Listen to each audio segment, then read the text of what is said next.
नमस्ते। आप सबका बहुत स्वागत है सतोलॉजी इस नए एपिसोड में। आज आपके साथ मेरे साथ जुड़े बहुत ही आपके चहेते हैं। वो दोनों चैनल्स को बहुत ध्यान से देखते हैं और बड़े पॉपुलर हैं भारत में। एक नए तरह के जर्नलिज्म से और ऑथर है, काफी पुस्तकों के ऑथर हैं। सो विदाउट डिले आप let us welcome Sandeep Dev ji. नमस्कार संदीप जी। नमस्ते।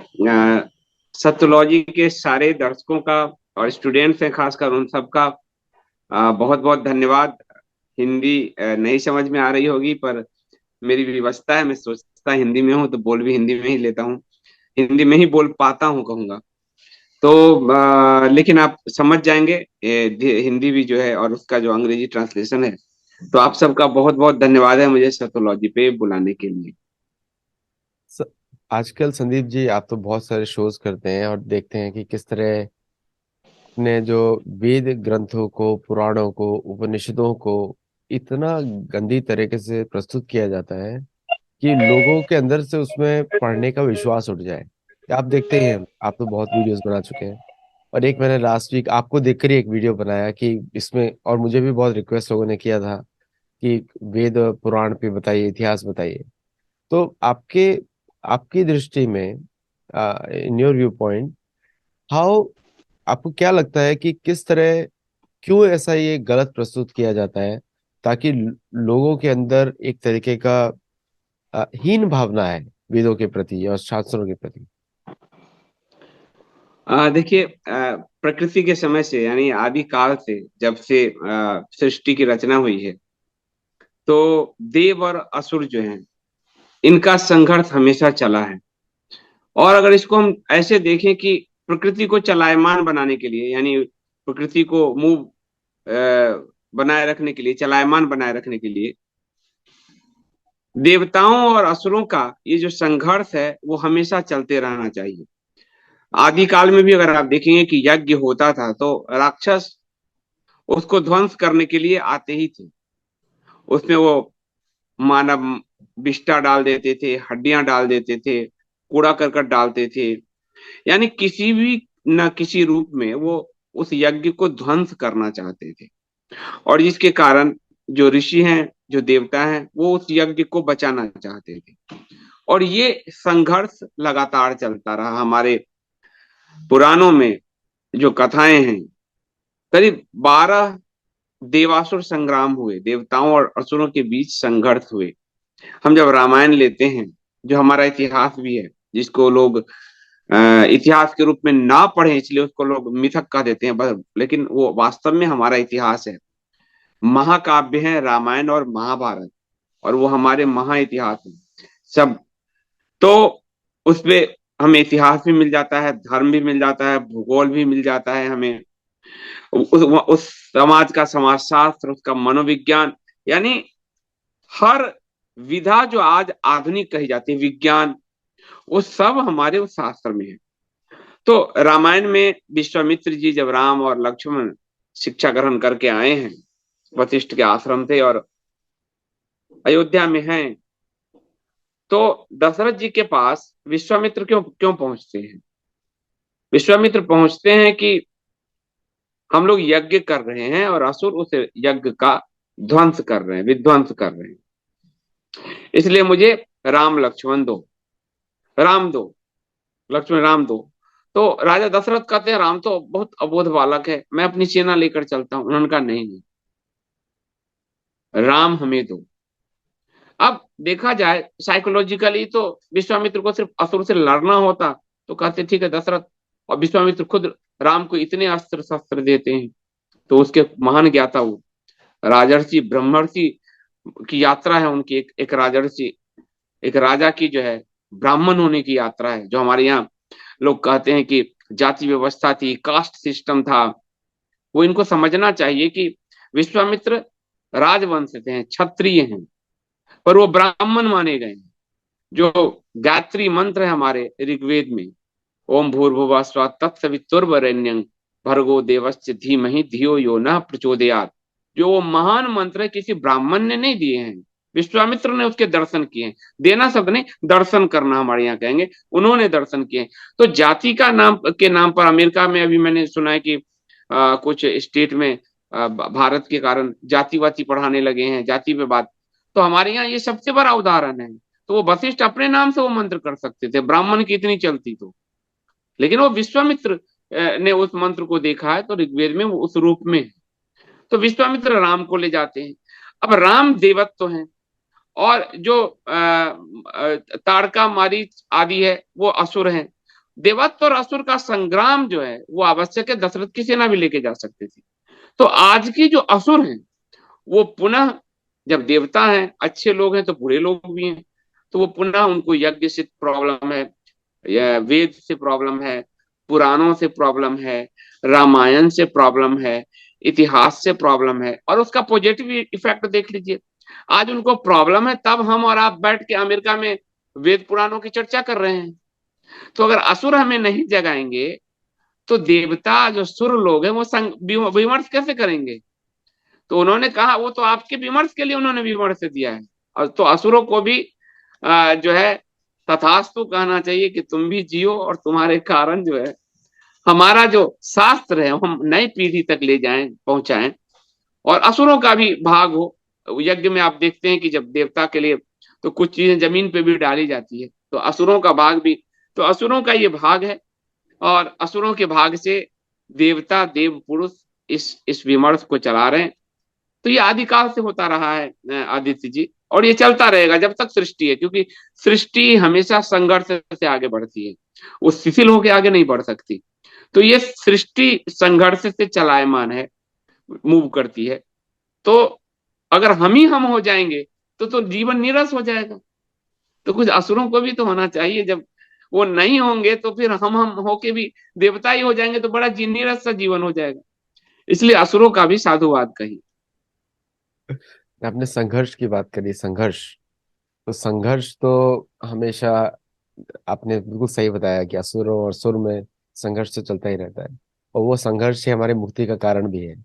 तो कभी देखा गया, जैसे एक ब्राह्मण ने, युधिष्ठिर महाराज जब जीत गए युद्ध महाभारत का, तब उसने ये आक्षेप लगाया युधिष्ठिर के ऊपर कि आपने जो है अपने राज्य पाने के लिए इतने लोगों की हत्या कर दी।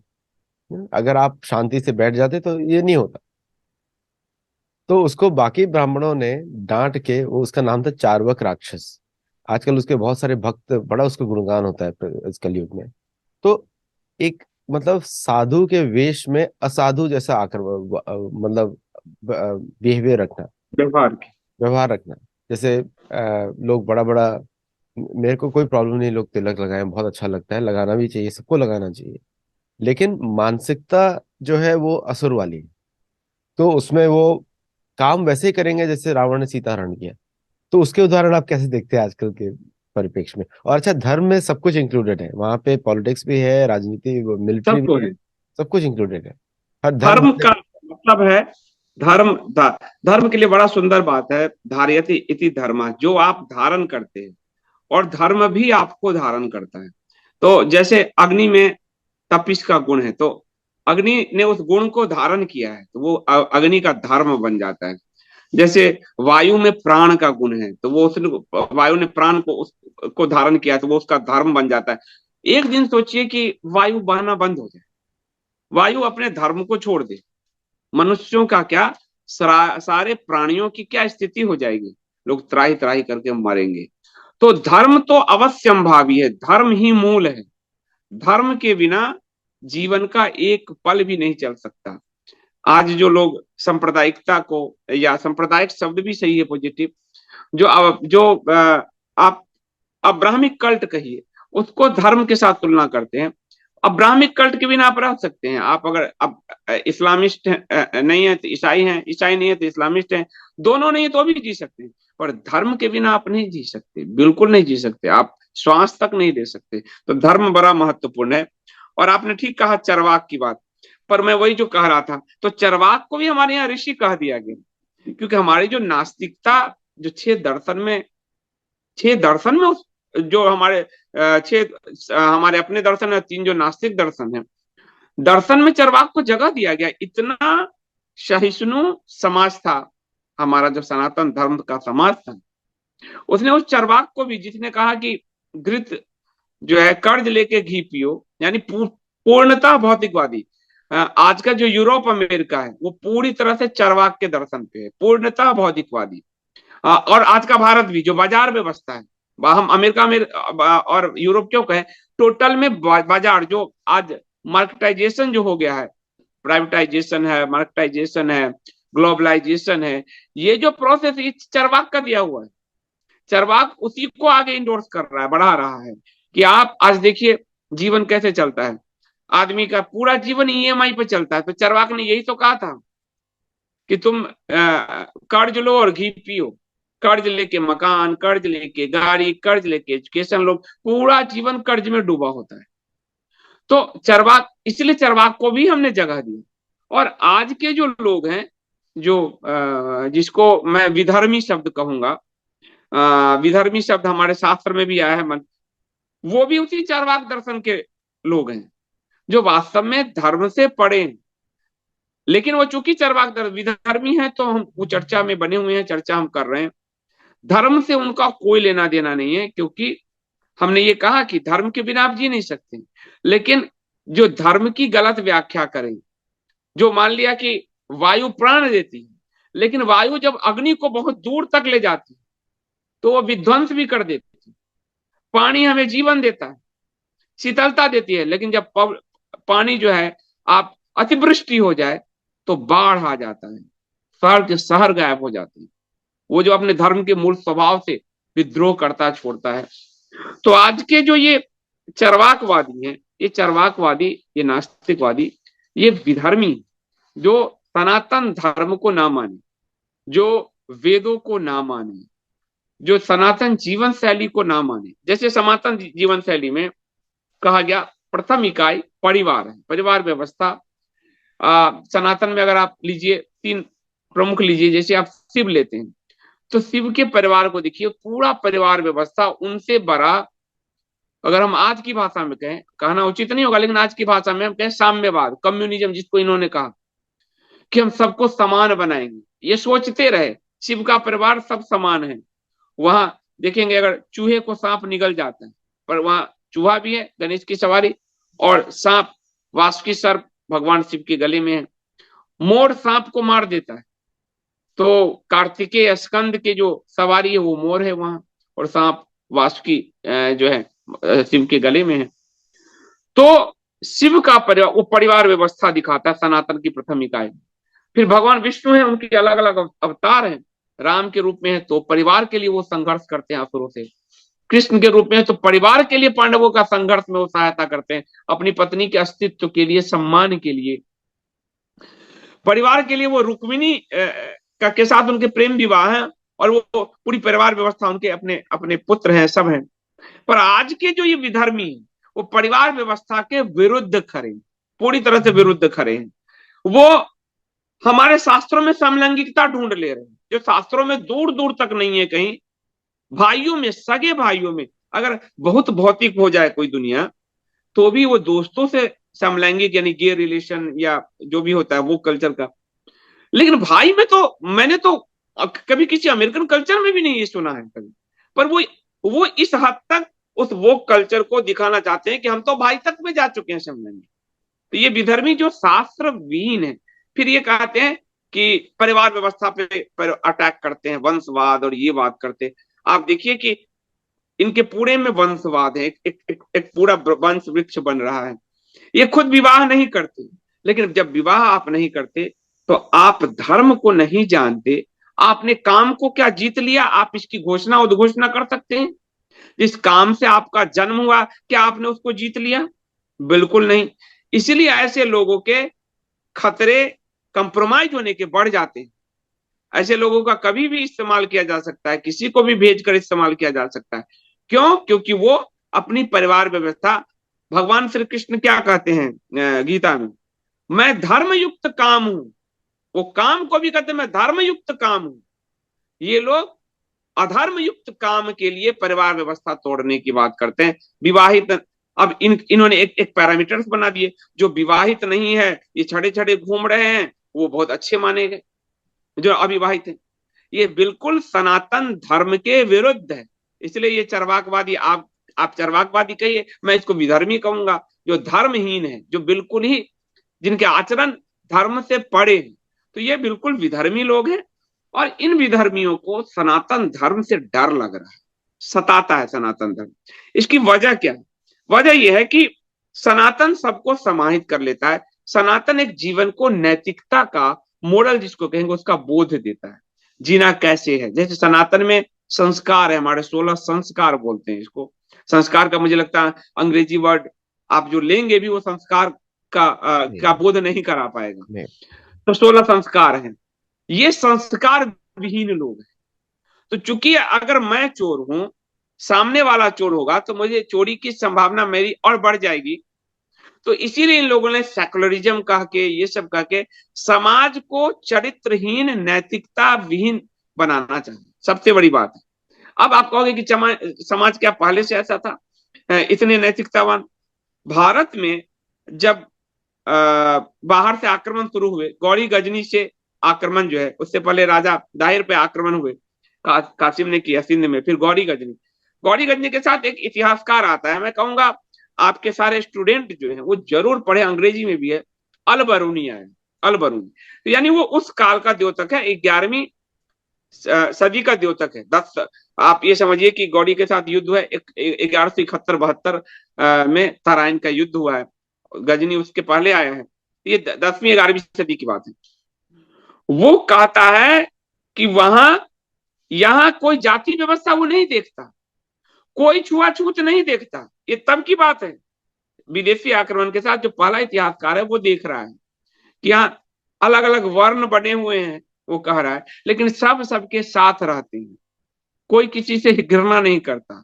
भारत में दास प्रथा नहीं है। ये जो आज ये इन्होंने भीमवाद नारा दिया हुआ है, बौद्धवाद नारा दिया हुआ है, भारत को टुकड़ों टुकड़ों में बांटने के लिए भारत के पॉलिटिशियंस, भारत के जो जो विधर्मी हैं वो लगे हुए हैं।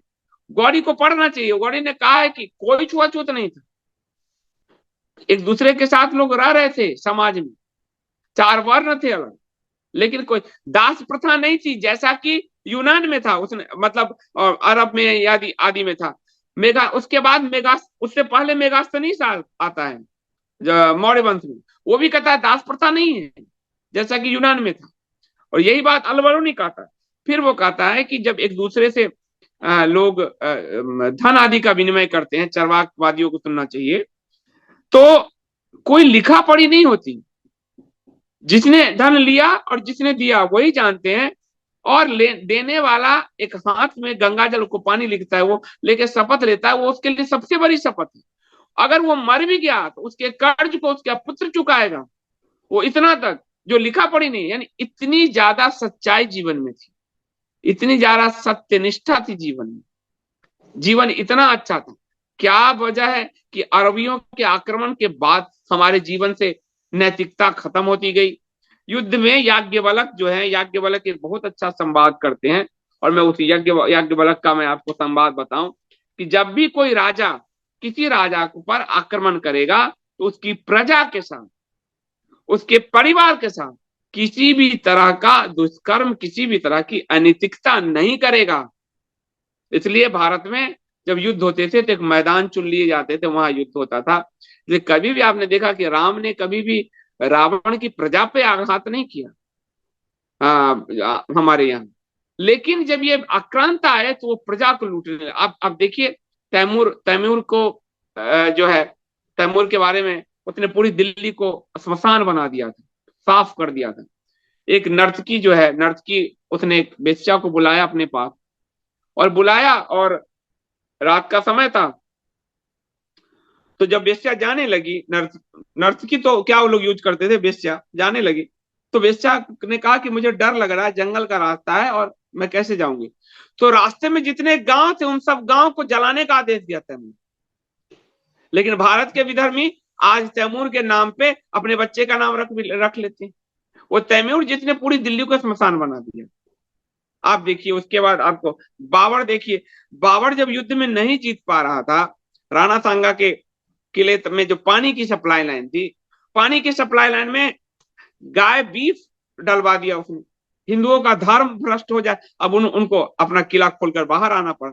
ये हमारे हमारे युद्ध भी धर्म के परिधि में होकर लड़े जाते थे, लेकिन ये विधर्मी एकदम, तो नैतिकता इन्होंने पूरे समाज से खत्म किया।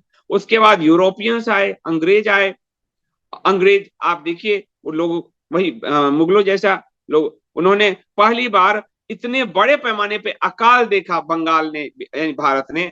जो मुगल आए उस समय, भारत के जीडीपी में, मतलब दुनिया के जीडीपी में जिस भारत का योगदान 26 से 30% था, जो अंग्रेज गए वो -4 पे लेके गए। यानी उन्होंने भारत को इतना निचोड़ा, इतना निचोड़ा।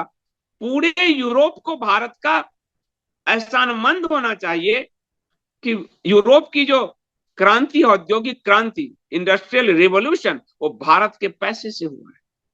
आज यूरोप जो कपड़े पहना वो भारत का, जो हम सिल्क में नंबर 1 थे, कपड़ा के निर्यात में नंबर 1 थे, और कैसे ब्रिटेन ने भारत के कपड़ा इंडस्ट्री को खत्म किया अपने कपड़े के लिए, लोगों को पढ़ना चाहिए। तो नैतिकता विहीन समाज का निर्माण आक्रांताओं ने किया, और उसको आधुनिक आजादी के बाद के भूरे साहबों ने, भूरे अंग्रेजों ने उसको कंटिन्यू किया, क्योंकि ये भी अनैतिक थे, ये भी अंग्रेजी मेंटेलिटी के थे, ये भी मुगल मेंटेलिटी के थे। तो इन्होंने अनैतिकता को इतना बढ़ा दिया कि चरवाक का दर्शन ही इनके लिए महत्वपूर्ण हो गया, और धर्म इनके जीवन से पहले भी नहीं था। धीरे धीरे इन्होंने समाज के जीवन से भी धर्म को खुरच कर हटा दिया, जिसके कारण हम आज देख रहे हैं कि वो हमारे धर्म का अपमान कर रहे हैं, बुद्धवाद, भीमवाद, कुछ भी कुछ बना कर रहे हैं। पर जिस दिन भारत की जनता को धर्म का बोध हो जाएगा, उस दिन ये सारे चरवाकवादी विधर्मी नष्ट हो जाएंगे। एक अमेरिका में एक पुस्तक पब्लिश होती है, दर्शन।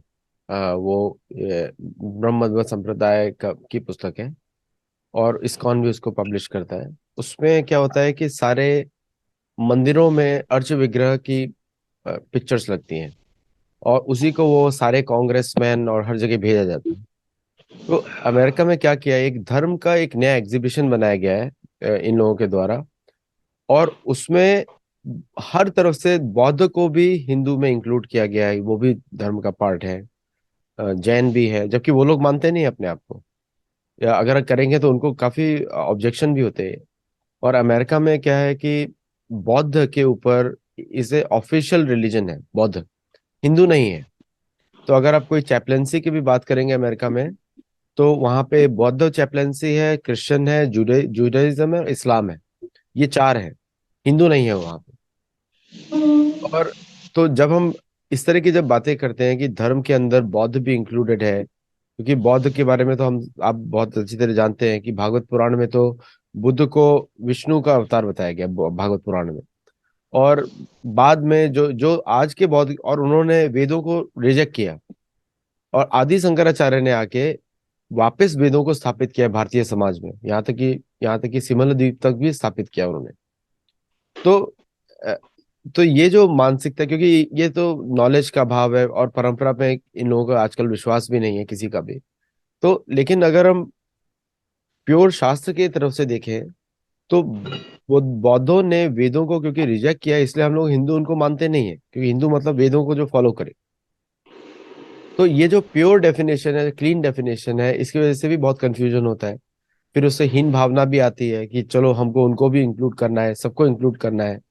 और तो फिर हम अपना प्रचार नहीं कर सकते, क्योंकि हम सबको इंक्लूड करने में लगे हुए हैं। तो इसके विषय में आप क्या बोलना चाहेंगे, क्योंकि ये इससे भारतीय, हमारे सनातन धर्म को बहुत नुकसान होता है इससे। ये जो भारत का जो सत्ता प्रतिष्ठान है और संस्था प्रतिष्ठान है, वो हमेशा अमेरिका सेंट्रिक अपने आप को सोचता है, क्योंकि उसके अंदर ज्ञान का अभाव है, हीन भावना उसके अंदर बहुत बड़ा हुआ है। जब तक वेस्ट अमेरिका किसी चीज को सर्टिफाइड कर देगा, तो ये लोग मानेंगे इससे अच्छा कुछ नहीं हो सकता, क्योंकि खुद का नॉलेज इनके पास नहीं है। ये हमारे नॉलेज को, अगर आप देखिए कि हमारे नॉलेज को कोई थ्रू वेस्ट आ गया, तो उसको ये कहेंगे वाह वाह वाह वाह। तो अमेरिका में चूंकि हिंदू नहीं बौद्ध हैं, इसलिए आज हमारे प्राइम मिनिस्टर से लेकर अब हमारी संस्थाओं के देखेंगे, संगम में भी गांधी और बुद्ध की धरती, भारत को कहेंगे गांधी और बुद्ध। ये बिल्कुल हीन भावना, इन्फिनिटी कॉम्प्लेक्स दिखाता है, अज्ञानता प्रदर्शित करता है, और ये दिखाता है कि हम पड़ोसियों को खुश करने के लिए अपने माँ बाप को भी लात मार सकते हैं। ये इतना स्वार्थ परकता दिखाता है कि यदि पड़ोसी प्रसन्न होता है किसी चीज से, तो हम अपने बूढ़े माँ बाप को एक कमरे में बंद कर सकते हैं। ये स्थिति दिखा रहा है, और इसीलिए यहाँ का सत्ता प्रतिष्ठान बौद्ध बौद्ध बौद्ध कर रहा है। अब बौद्ध बौद्ध करने से इस सत्ता प्रतिष्ठान के दो काम सधते, दो लक्ष्य सधते। लक्ष्य वन, कि वो इंटरनेशनल कम्युनिटी अमेरिका आदि से सर्टिफाई होने के लिए काम कर रहा है। सर्टिफाई हो जाएंगे, हिंदुओं का एक देश है भारत, और कोई है नहीं। हिंदू पे बोल के कोई इनको लगता है फायदा होगा नहीं, वर्ल्ड लीडर बनेंगे नहीं, तो इस्लाम ईसाइयत बौद्ध जो इस पे हम बोले ज्यादा जो है। और जबकि यहूदी भी हैं, लेकिन उन पे नहीं बोलते, क्योंकि इनसे इनको लगता है कहीं इस्लाम नाराज हो जाएगा। तो इनके इस आसपास, वो पोप के आसपास, अरब के आसपास और बुद्ध के आसपास घूमते हैं, ये इनकी परिक्रमा करते रहते हैं। इसलिए हिंदू धर्म पे आप इनको बोलते कम देखेंगे। चुनाव के समय त्रिपुंड लगा के वोट बटोरते आप जरूर देखेंगे, वरना हिंदुओं के तीर्थ स्थलों को तोड़ के पर्यटन स्थल ये बना दिए।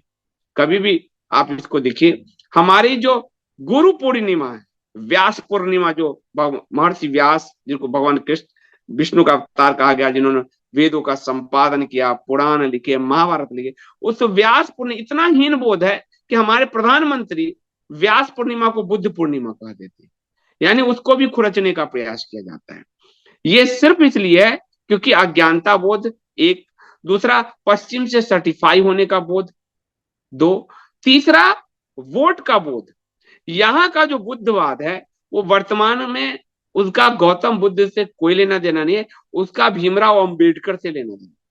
भीमराव अंबेडकर ने एक पुस्तक लिखी थी और बुद्ध धर्म पे, और जो नव बौद्ध है भारत में, वो इस पुस्तक के आधार पे ही खड़ी हुई है। इसका हिंदी वर्जन है, इस पुस्तक का अंग्रेजी नाम है द बुद्धा एंड हिज धम्मा। नव बौद्धों का आधार सत्ता प्रतिष्ठान का भी और सबका यही है।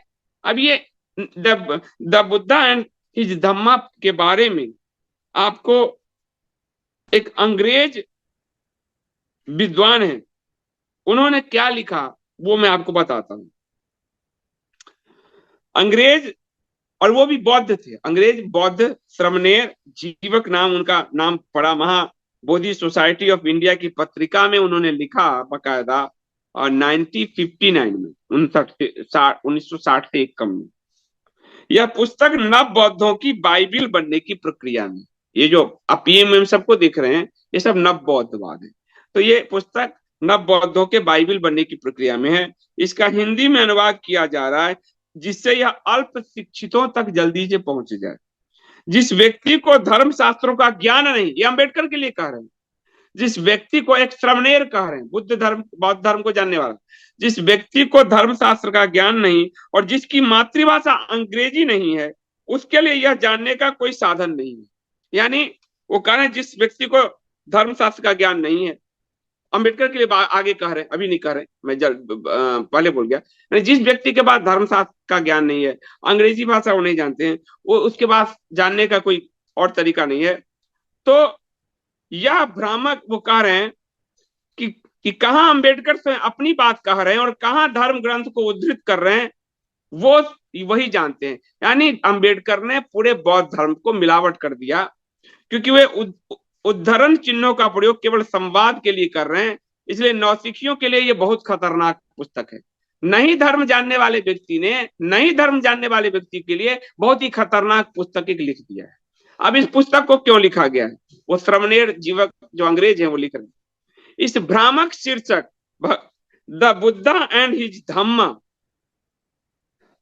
का नाम बदलकर अंबेडकर और उनका धम्म कर दो, क्योंकि वह राजनीतिक महत्वाकांक्षा, देखिए हमारे भी पॉलिटिकल लीडर्स की राजनीतिक महत्वाकांक्षा, वह राजनीतिक महत्वाकांक्षा और समाज सुधार के उद्देश्य से अधर्म को धर्म के रूप में प्रचारित कर रहे हैं।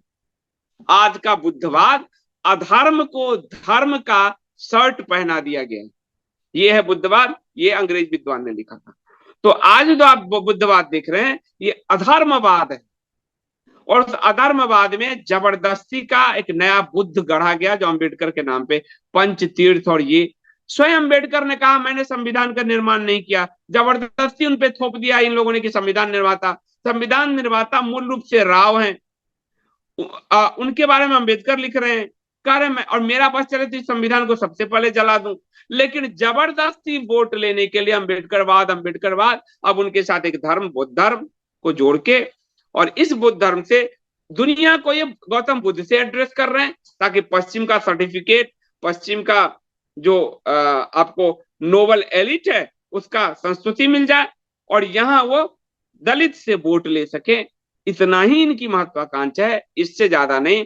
धर्म की समझ रत्ती भर नहीं है भारत के पॉलिटिकल एलिट में, भारत के मीडिया एलिट में, भारत की एकेडमिया एलिट में। जो भी है वो सब धर्म विहीन, सिर्फ राजनीति के लिए, अधर्म की राजनीति के लिए वो लोग धर्म का इस्तेमाल कर रहे हैं। बुद्ध के धर्म से इनका कोई लेना देना नहीं। भारत की फिलोसफी में आपने बिल्कुल सही बताया। नास्तिक मतलब नास्तिकवाद को युधिष्ठिर महाराज तो मूर्खता बताते हैं, लेकिन यक्ष जब प्रश्न पूछता है नास्तिक कौन होता है, बोलते हैं मूर्ख होता है, ये बोलते हैं वो। लेकिन क्योंकि वो उसका लॉजिक अलग है, संस्कृत का शब्द समझना जरूरी है। लेकिन एक एक बड़ा महत्वपूर्ण बात रहती है वहां पे कि एक अगर हम अव्यक्तवाद और व्यक्तवाद की बात करें, तो परमात्मा, ब्रह्म और भगवान तीनों की एक ही साथ मतलब आप तीनों को अप्रोच कर सकते हैं और एक में तीनों इंक्लूड हो जाते हैं। लेकिन जो ये अव्यक्तवाद की वजह से कि भगवान के अर्च विग्रह से एक तरह का दुश्मनी कर लेना एक तरीके का, क्योंकि आपको मंदिरों में जाना नहीं है, लेकिन मंदिर फिर भी बनाएंगे क्योंकि मंदिरों मंदिरों से उनको प्रॉफिट होता है। और मंदिरों और अगर आप हमारा समाज देखें, द्वापर युग से लेके अब तक सभी भव्य मंदिर द्वापर युग में बने हैं। और कलयुग में वही चल रहा है, क्योंकि अभी भी हम संध्या में हैं। अभी थोड़े दिनों के बाद वो चला जाएगा, थोड़े सालों के बाद। लेकिन वो एक महत्वपूर्ण स्तंभ है, जो भी सनातन धर्मी है। और अगर आप किसी अमेरिकन को पूछेंगे, तो ज्यादातर अमेरिकन जो भारत जाते हैं वो मंदिरों को देख के प्रभावित होते हैं, और मंदिरों में जो पूजा होती है, अर्चना होती है, उसको देख के प्रभावित होते हैं। वो किसी प्रकार का उनको जो डिबेट डिबेट जो चलता है, मेंटल डिबेट जो है लोगों का, वो उससे प्रभावित नहीं होते। लेकिन एक तरीके का मूवमेंट हम देखते हैं कि मूर्ति पूजा बंद कर दी जाए, या फिर आप ये मूर्ति पूजा तो बोलना भी नहीं चाहिए, अर्च विग्रह पूजा है, वो बंद हो जाए। लोग जो है वो एक मिनिमाइज वर्जन ऑफ धर्म क्रिएट किया जाए, मिनिमाइज्ड। ये नहीं गुरु परंपरा में किसी का विश्वास ना रहे। तो एक पॉलिटिशियन ही स्वयं गुरु बनना चाहता है, ये भी आपने नोटिस किया है कि पॉलिटिशियन गुरु भी बनना चाहता है, पॉलिटिशियन सब कुछ होना चाहता है। एक भारत में चल रहा है ये अभी भी। अब हम देखते भी है कि कुछ लोग तो सूट के ऊपर भी जनेऊ पहनना शुरू कर दिया आजकल। तो ये लेकिन मेन स्ट्रीम भी है, जो हिंदू लीडर्स है उधर भी मेन स्ट्रीम है ये थॉट प्रोसेस। इसके विषय में आप क्या आप बताएंगे? आप देखिए जर्मनी में, आपने कहा कि बाहर के लोग आते हैं, वो भारत के मंदिर देखने आते हैं, हिंदू धर्म क्या है वो समझने को, एक ही हिंदू देश है, वो आ रहे हैं वो समझ। पर भारत के प्रधानमंत्री जर्मनी में जाते हैं और कहते हैं मूर्ति और पत्थरों में इनक्रेडिबल इंडिया है क्या, आपके में है। वहीं से जब भारत का प्रधानमंत्री मूर्तियों के विरोध में बोल रहे हैं जर्मनी में, अपने देश अपनी संस्कृति के विरोध में बोल रहे हैं वो जर्मनी में, तो वो क्या देखने आएगा? क्या वो मॉल देखने आएगा? क्या जर्मनी और अमेरिका में हमसे अच्छे मॉल नहीं है? क्या वो चमचमाती सड़कें देखने आएगा? क्या अमेरिका में हमसे ज्यादा चमचमाती सड़कें नहीं है? क्या वो भारत में जो है हिल स्टेशन देखने आएगा, समुद्र के बीच देखने आएगा? क्या समुद्र के बीच देखने के लिए वो दुबई में जो मेरा बीच पे नहीं चला जाएगा? क्या देखेगा? डिफरेंट क्या देखेगा? वो डिफरेंट देखेगा यहाँ का कल्चर, यहाँ के रंग, यहाँ के त्योहार, यहाँ के मंदिर, यहाँ की मूर्तियां। क्योंकि उनके लिए जो अब्राहमिक हैं, शाही हैं, मुसलमान हैं, उनके लिए ये एक नई संस्कृति है, एक डिफरेंट संस्कृति है जो अकेली है, जो बच गई है दुनिया के 54-55 सभ्यता में। अकेली सभ्यता है जो कंटिन्यू कर रही है, जो बच गई है। उसको दिखाने की जगह प्रधानमंत्री के मुंह से जब ये निकल जाता है कि मंदिरों में और पत्थरों मूर्तियों में देखना है क्या, मंदिर और मूर्ति इनक्रेडिबल इंडिया है क्या? अरे इनक्रेडिबल इंडिया आप है, उसमें थोड़ी इनक्रेडिबल इंडिया है। वहां से धर्म के प्रति उनके अंदर जो कुंठा भाव है वो प्रकट होता है। फिर बाहर के लोग कहेंगे तो ऐसी बात है तो वो कॉरिडोर क्यों बना रहे हैं, काशी कॉरिडोर, कॉरिडोर। आपको मीडिया ने नहीं बताया, वो मंदिरों के विध्वंस के करके वो अमेरिका की सड़कें बना रहे हैं, मंदिरों का विध्वंस करके। टोटल काशी के जो पौराणिक मंदिर थे, जो आप ये समझिए, हम आपको उल्टा ले चलते हैं। जो मेडाइवल काल में, अकबर का काल था उस समय तुलसीदास जिन्होंने रामचरितमानस लिखी, घर घर रामचरितमानस गया, तुलसीदास जी ने वहां पे घाट पर, ललिता घाट है उससे ऊपर, उन्होंने आदि संकट मोचन मंदिर बनवाए। उस मंदिर को इस सरकार ने तोड़ के हटा दिया, हनुमान जी को उधर फेंक दिया। अमृतेश्वर महादेव उठा के फेंक दिया। मंदिरों को तोड़कर होटल बनाए, होटल, 5 स्टार होटल। क्या अमेरिका के लोगों ने नहीं देखे, ब्रिटेन के लोगों ने नहीं देखे? अरब के लोगों से तो अच्छा आप नहीं बना सकते 5 स्टार होटल, वो तो रेगिस्तान में 5 स्टार होटल बनाते घूम रहे। तो वहां पे आपने वो गेस्ट 5 स्टार बना दिया मंदिरों को तोड़कर।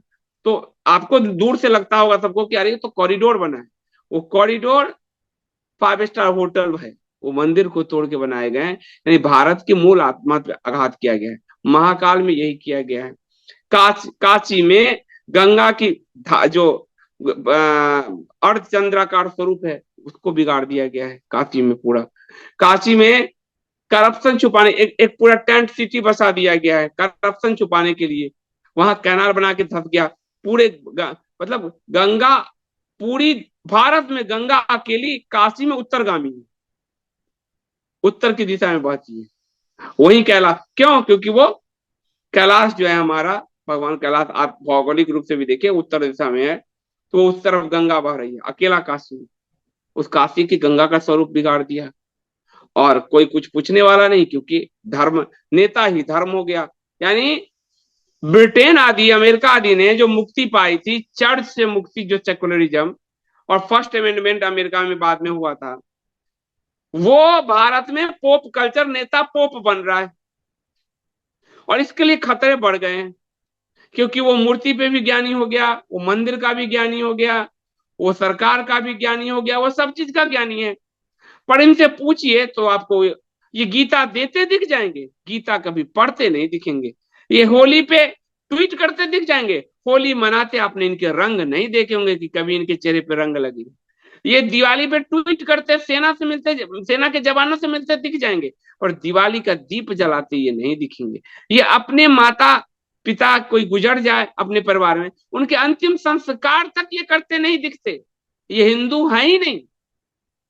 इन्होंने हिंदू धर्म के प्रति इनके अंदर इतना कुंठा बोध, अपराध बोधहीन बोध बढ़ा हुआ है कि ये दुनिया को, अमेरिका के बाइडेन को दिखाने के लिए, ट्रंप को, बराक को दिखाने के लिए कि मैं हिंदू नहीं हूं, अपने कल्चर तक को छोड़ देते हैं। बस चुनाव में त्रिपुंड धारण करते हैं। इसलिए मैं जब चुनाव के समय त्रिपुंड धारण करें, गमछा धारण करें, तो आप समझ लीजिए कि माता सीता को ठगने के लिए रावण त्रिपुंड में आया। जब मां सीता नहीं पहचान पाई तो आम हिंदू क्या पहचानेगा? हम बुद्धि विवेक विज्ञान निधाना, भगवान महावीर को हनुमान जी को बुद्धि विवेक का देवता कहा गया। उन बुद्धि विवेक के देवता को मार्ग से भटकाने के लिए, भ्रमित के लिए, करने के लिए काल नेमी त्रिपुंड लगा के, चंदन लगा के राम राम जप के आए। तो शास्त्र हमें इंगित करते रहे कि तुम्हारा खतरा रावण से उतना नहीं है जितना कि भगवा वेशधारी त्रिपुंडधारी रावण से, क्योंकि वही संघर्ष की शुरुआत कर रहा है तुम्हारे उसमें। ये हिंदुओं को समझना होगा पूरी दुनिया में। और आपने कहा कि मूर्ति, क्यों मूर्ति? हम एक धर्म के आगे सभी अबोध है, किसी को कोई ज्ञान नहीं। अब देखिए, जैसे एक बच्चा है, छोटा बच्चा, आप उसको कहते हो आ से आम, या एम फॉर मैंगो। मैंगो क्या, वो इसको एम फॉर मैंगो कहोगे, वो मैंगो रट तो लेगा, लेकिन वो मैंगो क्या पहचान पाएगा? अगर 100 टोकरी में डाल दिया तो वो मैंगो पहचान लेगा? वो नहीं पहचान पाएगा जब तक कि उसको मैंगो का चित्र नहीं दिखाते आप। इसलिए धर्म जो है यानी अक्षर बोध है आपका। वो जो मंदिर, अर्थ विग्रह है, मूर्तियां हैं, वो आपका अक्षर बोध है। उससे आपकी यात्रा शुरू होती है, और वो यात्रा आपको अंत में विलीन कर देती है। सगुण से निर्गुण में आप जाते हैं, निर्गुण में छलांग नहीं सीधे ले सकते। इसलिए, और जिनको ये बात नहीं समझ में आता है, आप इतने ही निर्गुण हो तो अपने माता पिता की तस्वीर है, क्या करो, घर से बाहर निकाल के दो चार चप्पल लगा दो उस पर, निर्गुण ही तो है, क्या जरूरत है तस्वीर की। आप अपने जो है पत्नी के पति की तस्वीर बाहर उठा के बाहर फेंक दो, निर्गुण है, क्या जरूरत है।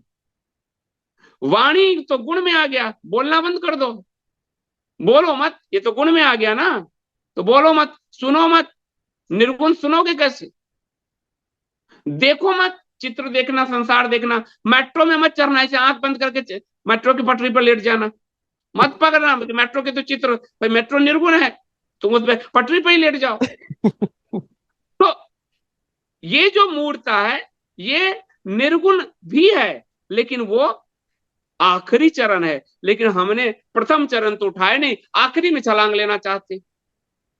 और वो क्यों करना चाहते हैं, क्योंकि हम अब्राह्मिकों को खुश करना चाहते हैं, क्योंकि अब्राह्मिकों ने कहा कि कुछ नहीं है, तो हमने कहा कि कुछ नहीं है, क्योंकि उससे वो खुश हो जाएंगे, तो थोड़ा हमें कुछ नॉवल मिल जाए, दुनिया में हम बड़े लीडर हो जाएं, बड़े नेता हो जाएं, बाद में हमें कुछ यहाँ के वोट मिल जाए।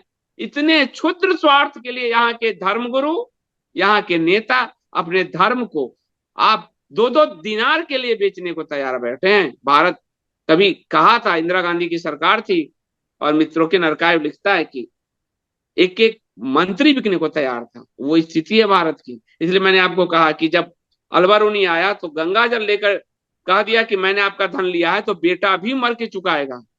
लेकिन आज तो नैतिकता, आप नेताओं के भाषण देखिए, चुनाव से पहले पिंक रेवोल्यूशन, चुनाव के बाद बीफ नंबर 1, वो अपनी ही बयान वीडियो होते हुए भी पलट जाते हैं। तो इतना नैतिकता विहीन हो गया है समाज, वो सिर्फ इसलिए हुआ है क्योंकि वो उसके जीवन से धर्म चला गया है, और धर्म इसलिए चला गया है क्योंकि वो धर्म की ठेकेदारी करने के लिए चले गए।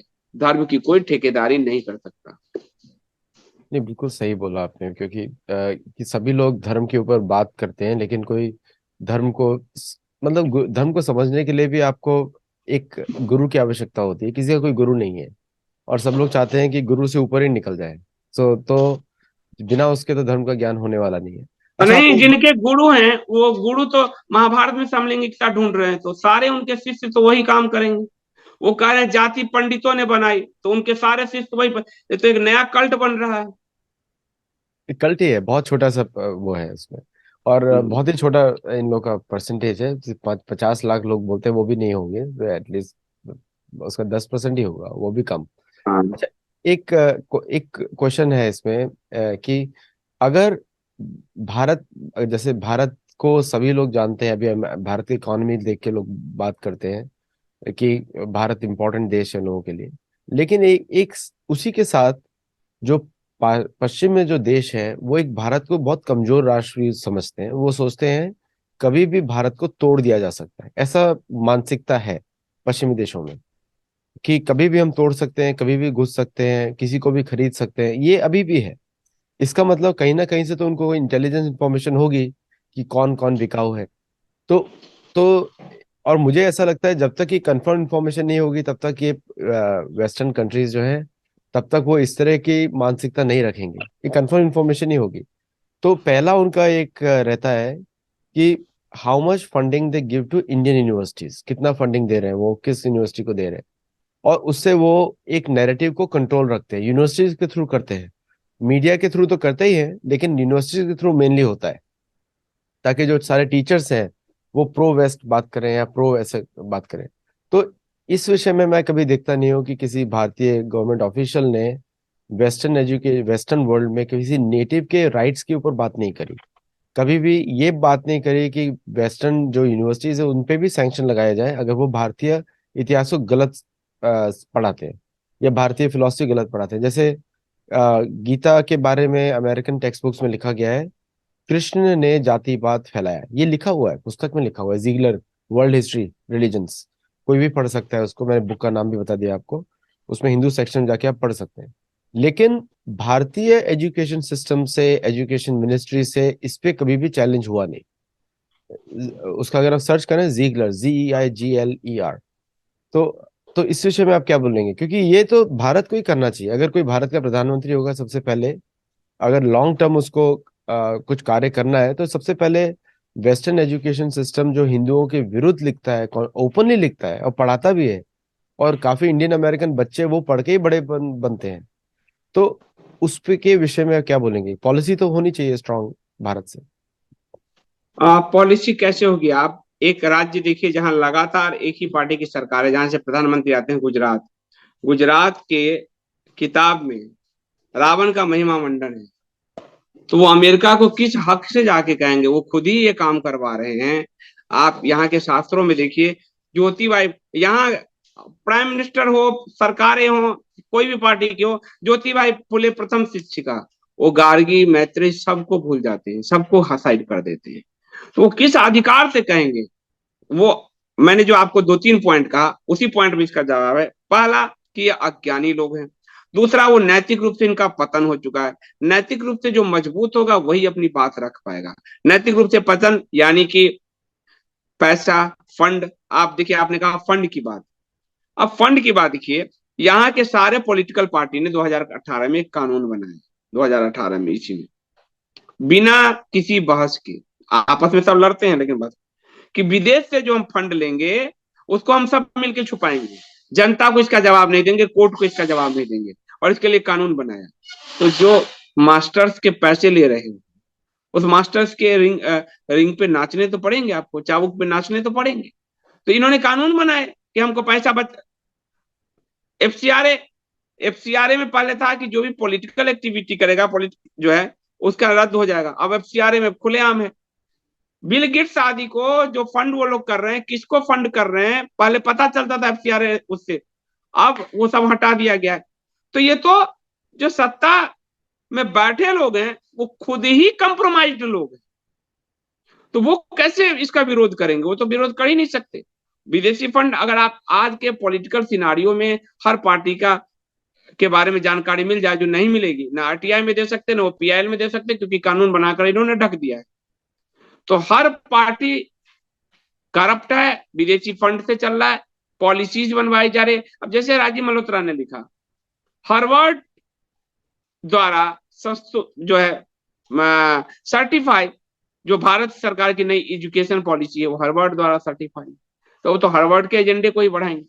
अब तो भारत सरकार उन हार्वर्ड आदि को यहाँ पे कैंपस खोलने के लिए अनुमति देने जा रही है। तो आप कह रहे हैं, ये सबसे बड़ी बात है कि ये नैतिकता विहीन है, ज्ञान विहीन है, पश्चिम सेंट्रिक, अमेरिका यूरोप सेंट्रिक है।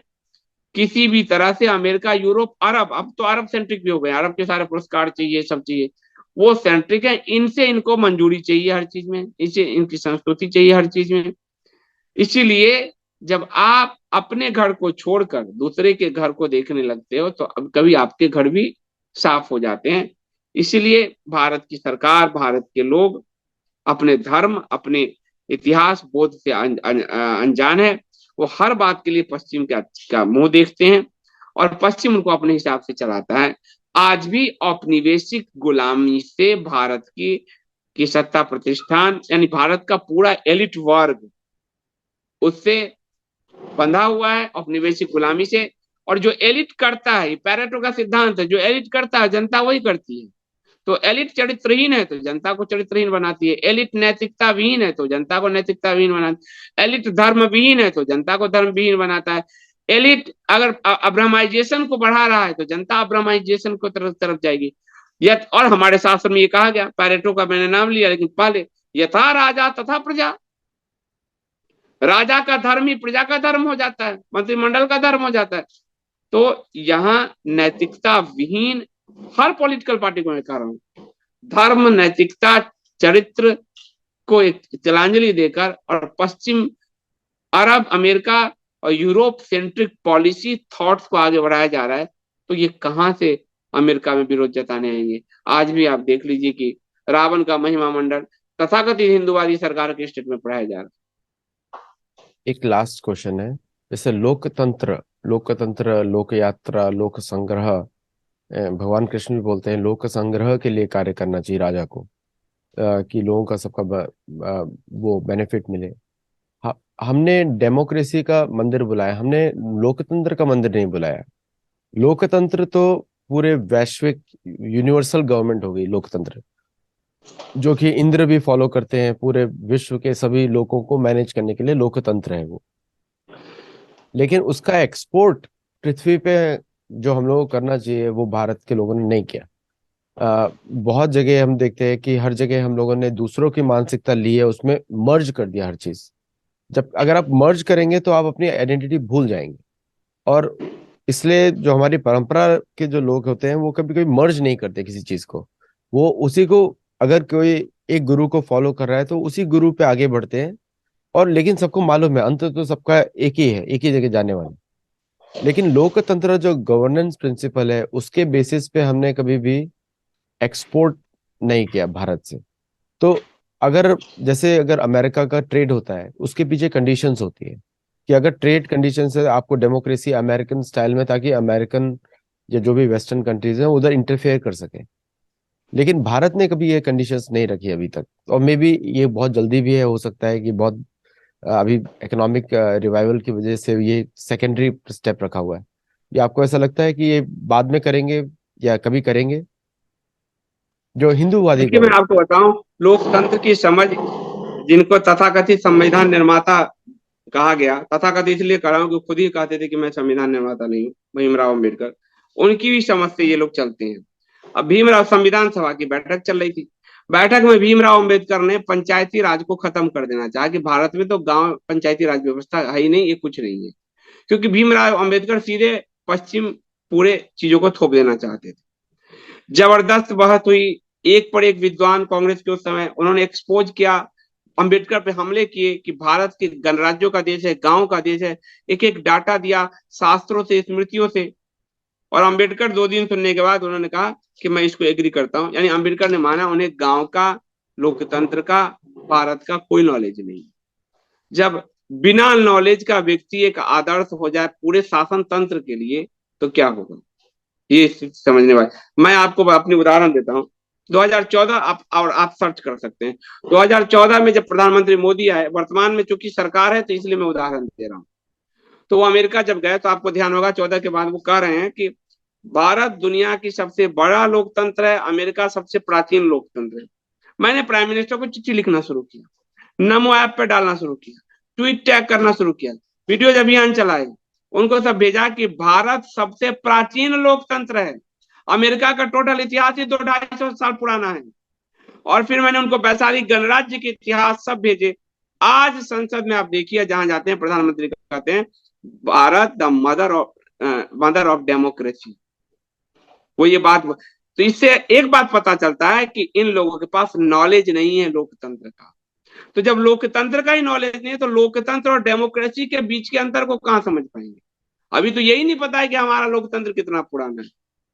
तो ये जो पूरा जो शासन तंत्र बनाया गया है वो ब्यूरोक्रेसी सेंट्रिक बनाया गया है।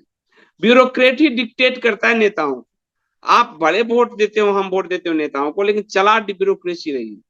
और वो सब अंग्रेज मेंटेलिटी के ब्यूरोक्रेसी, क्लर्क बनाने के लिए, भारत में क्लर्क पैदा करने के लिए, और भारत के जो कुटीर उद्योग धंधे हैं, मैन्युफैक्चरिंग यूनिट जिसको जाति कहा गया, गिल्ड था वो, उसको खत्म करके और पूरे क्लर्क व्यवस्था को लाने के लिए जो अंग्रेजों ने किया, वही क्लर्क आज नौकरशाह है, वही व्यवस्था है। इसलिए नौकरशाह ऐसा नौकर जिसके रुतबे शाही हो, अंदाज जिसके शाही हो, जो अपने आप को राजा समझता हो, वो नौकर शाह में ही। जब लोकतंत्र और डेमोक्रेसी का अंतर नहीं पता तो नेताओं को कहाँ पता होगा, इनको तो मैंने तो आपको उदाहरण दिया कि इस सरकार में मैंने अभियान चलाया, और मैं प्रधानमंत्री जी का धन्यवाद देता हूँ कि उन्होंने इसको सुना और इसमें संशोधन किया। वरना वो अमेरिका भारत में अभी तक सबसे प्राचीन लोकतंत्र अभी तक होती थी, होता रहा था। तो मेरा ये मानना है कि लोकतंत्र और डेमोक्रेसी का अंतर तो यहाँ के नेतागण बाद में समझेंगे, पहले लोकतंत्र के वास्तविक स्वरूप को तो समझें, जो अंबेडकर ही नहीं जानते थे। अंबेडकर, मैं संविधान सभा में सबको कहूंगा कि गांव पे जो बहस हुआ है वो सुने। अंबेडकर 2 दिन ऐसे झुके झुके और अंत में अमेंडमेंट किया गया, और अंबेडकर ने ये कह दिया एक बार में, क्योंकि अंबेडकर को न गांव का पता है, न लोग का पता है, न तंत्र, कुछ नहीं मालूम। एक स्पीच है इंदिरा गांधी की और रोनाल्ड रीगन की, जब 85 में, आई थिंक वो 82 में, 83 में वो अमेरिका विजिट कर रहे हैं। और वो सभी लोग देखना चाहिए, रीगन आर्काइव्स में है, उसमें वो बड़ा एम्फेटिकली बोलती हैं कि भारत एक सिविलाइजेशन वाली कंट्री है, अमेरिका एक नया देश है, ऐसा बोलती हैं वो रोनाल्ड रीगन के साथ। वो बड़ा इम्प्रेसिव स्पीच है वो, और one of the best speeches. एक लास्ट क्वेश्चन है ये आपसे, ये ऑडियंस से आया है कि अगर भारत जो है एक वापस एक पावर बनता है फ्यूचर में, अभी रिसेंटली, तो वो how will it treat America? Bharat जब भी पावर बना है, भारत ने दुनिया का कल्याण किया है। भारत का भी इतिहास नहीं कि उसने किसी को डैमेज करने का हुआ हो। और भारत अमेरिका के साथ स्वाभाविक ग्रो कर सकता है, क्योंकि अमेरिका में डेमोक्रेसी है। अमेरिका में ऐसा नहीं है कि कोई ऑटोक्रेसी चल रही हो। तो भारत और अमेरिका के साथ, और भारत अमेरिका में क्या कहूं, सबके साथ सहज रिश्ते रख सकता है। बड़ शर्त यही कि भारत अपने संस्कृति, अपने लोकतंत्र के जो अपने उसके मानक थे, उस और अपने धर्म के जो मानक है उसके अनुरूप चले। दूसरों की नकल करेगा तो वो अनबैलेंस होता रहे। वो अगर सबके अनुरूप चलता है, सबको खुश करने के चक्कर में, तो वो अनबैलेंस होता रहेगा। वो हिंदू धर्म की मेन फिलॉसफी, सनातन धर्म की मेन फिलॉसफी को अगर लेकर चलेगा, तो वो कभी किसी के साथ बुरा नहीं कर सकता। आपको मैं बौद्ध से उदाहरण देता हूँ। अशोक जब सत्ता में आए और युद्ध उद्ध लड़ा, कलिंग युद्ध के बाद बौद्ध धर्म की बात, बौद्ध धर्म स्वीकारा। बौद्ध धर्म स्वीकारा, ताकतवर था। मौर्य एम्पायर का पूरा आप देखिए, अफगानिस्तान उधर तक वहां से लेकर और पूरे सब। पर अशोक ने, मैं इसलिए उनके उदाहरण दे रहा हूँ, बौद्धों के जो बौद्ध आजकल नव बौद्ध सब, मैं उन्हीं के उदाहरण दे रहा हूँ। अशोक ने कभी भी अन्याय नहीं किया कि चलो अब ब्राह्मणों को अब मार दो। ये कल्चर कहां से आया? ये कल्चर आया।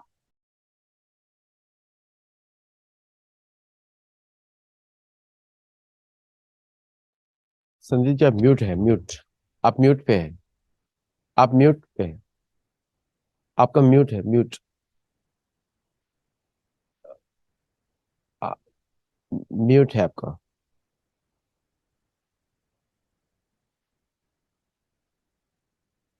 आपका ऑडियो म्यूट है। आवाज नहीं आ रही है। अभी आ रही है? अब आ रही है, हेलो। हाँ। हाँ, तो कुछ टेक्निकल होगा। तो ये हमारे यहाँ का कल्चर नहीं था। मैंने अशोक का इसलिए उदाहरण दिया क्योंकि बौद्ध, एक वो शासन आया, वो चाहता था ब्राह्मणों को मार देता। या फिर उसके बाद पुष्यमित्र तुंग, जब ब्राह्मण राजा आए तो वो चाहता था बौद्धों को मार देता। ऐसा नहीं हुआ। ये काम किसने शुरू किया? बख्तियार खिलजी हो, अरब हो, यूरोप, ये जो पूरे अरबी लुटेरे सब जो आए, तुर्की लुटेरे, अरबी लुटेरे, मंगोलियन मुगल आए, ब्रिटिशर्स आए, उन्होंने ये विचार दिए। तो भारत का कभी भी विचार अब्राह्मिक विचार जैसा नहीं है कि केवल मैं रहूं, या केवल मेरी कल्चर रहे, या केवल मेरी सोच रहे। अब्राहमिक में एक उनको मानने वाले, एक ना मानने वाले हैं। भारत में ऐसी कोई धारणा नहीं है मानने वाले ना मानने वाले में। हमारे यहाँ तो उस चरवाक को भी ऋषि कह दिया गया। तो हमारा तो सह अस्तित्व के साथ, मैंने इसलिए शुरू में उदाहरण भगवान शिव के परिवार का दे दिया कि हम तो सबके साथ चलने वाले लोग हैं। लेकिन हम अपने धर्म से जो विमुख होकर सबको साथ लेकर चलने की कोशिश कर रहे हैं, तो हम असल में दूसरों को दिखाने के लिए जो होता है ना, लटके Correct. झटके वो कर रहे हैं। हम अपने धर्म को धारण नहीं कर रहे हैं। इसलिए हम कई बार अन्याय भी कर जाते हैं, क्योंकि हम पश्चिमी अब्राह्मिक मेंटेलिटी को लेकर काम करते हैं। इसीलिए आज हमारे संसाधन पे जो पॉपुलेशन 13% है मात्र, उसको भारत के टोटल संसाधन पे, रिसोर्सेज पे 35% पर अधिकार दे दिया गया है। ये सिर्फ पश्चिम को और अरब को दिखाने के लिए। अगर हम अपनी संस्कृति का होते, मानते, हिंदू संस्कृति के अनुसार चलते, तो हम सबको समान अधिकार देते, सबके साथ समान व्यवहार करते। कभी भी हमारा गुप्त साम्राज्य स्वर्ण काल कहा गया, हमने कभी किसी के साथ, हम अरब में गए जो है, लेकिन कभी ये कहा कि हमने अरबों को मारा हो, कभी नहीं हमने मारा है। वो उल्टा। तो हम सह अस्तित्व में एक अकेला धर्म है जो सह अस्तित्व को स्वीकार करता है। बाकी अब्राह्मिक जितने भी रिलीजन है, मजहब है, वो सह अस्तित्व को स्वीकार नहीं करते। वो अपनी प्रभुता को, साम्राज्यवादी विचार को बढ़ाते हैं। भारत से किसी को कोई खतरा न कभी था ना है। बहुत बहुत धन्यवाद संदीप जी आने के लिए शो पे। और संदीप जी का बहुत पॉपुलर चैनल है इंडिया स्पीक्स डेली, वहाँ पे जरूर सुने उनको। उनकी बहुत सारी पुस्तकें भी हैं जो काफी पॉपुलर है, उनको काफी अवार्ड्स मिले हैं उनकी पुस्तकों पे। तो उनको आप गूगल पे सर्च कर सकते हैं, SANDEEP DEO, उनका लास्ट नेम है DEO, आप सर्च कर सकते हैं। और you can check out his work. और संदीप उनका काफी, मेरी 2 पुस्तकें उनकी थ्रू पब्लिश हुई है भारत में, कपोत पब्लिकेशंस के थ्रू। तो बहुत बहुत धन्यवाद संदीप जी आने के लिए, और थैंक यू सभी सो मच। दर्शकों का देखने के लिए। नमस्ते। Thank you so much.